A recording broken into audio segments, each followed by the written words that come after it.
my channel Junior Doctors, where concepts made crystal clear.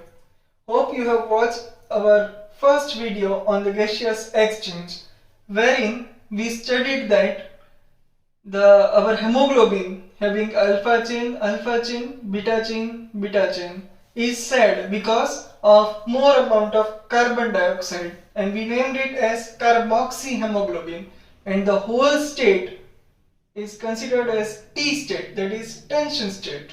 And we underlined the Haldean effect, wherein what happens here, the oxygen comes in and the CO2 goes out, that is the loading of oxygen and deloading of CO2. So due to that, what happens, more amount of oxygen will be here, and our hemoglobin, which was sad initially, becomes very happy, right? And the state is converted from T state to R state. So here we have more amount of oxygen and less amount of CO2. Now let's see what is the condition of oxygen and carbon dioxide inside the tissue. So the partial pressure of oxygen inside tissue is about 40 mmHg, and the partial pressure of carbon dioxide is about 45 mmHg. So as a rule of diffusion, what happens? The partial pressure of oxygen inside the blood is very high. It is about 104. So the oxygen will move in here, and the partial pressure of carbon dioxide inside the tissue is very high. So the PCO2, that is carbon dioxide, will move inside the cell.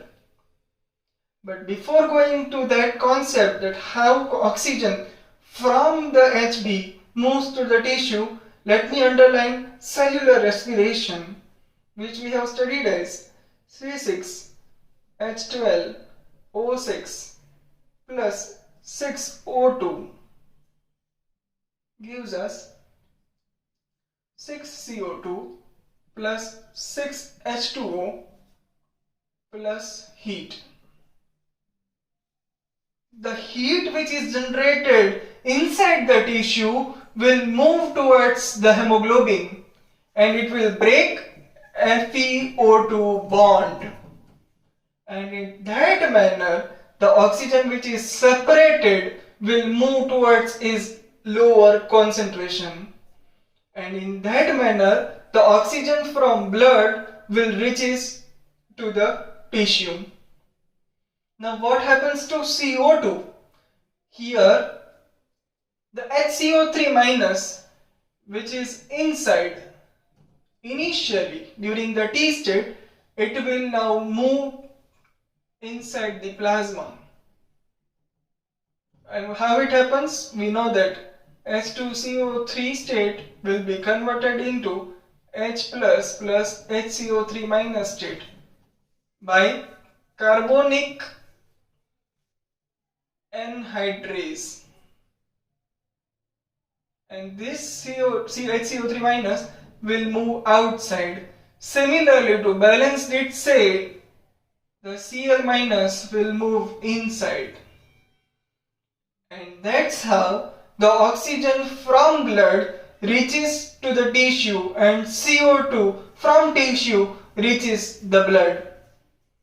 This effect is famously known as Bohr effect, because it was given by Bohr.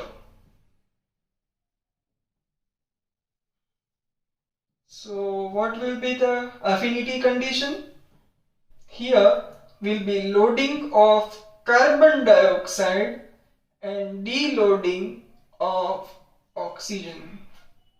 Mind well, when we have studied the gaseous exchange from alveoli to blood, we seen Haldean effect, wherein loading of oxygen occurs, whereas here the loading of carbon dioxide occurs.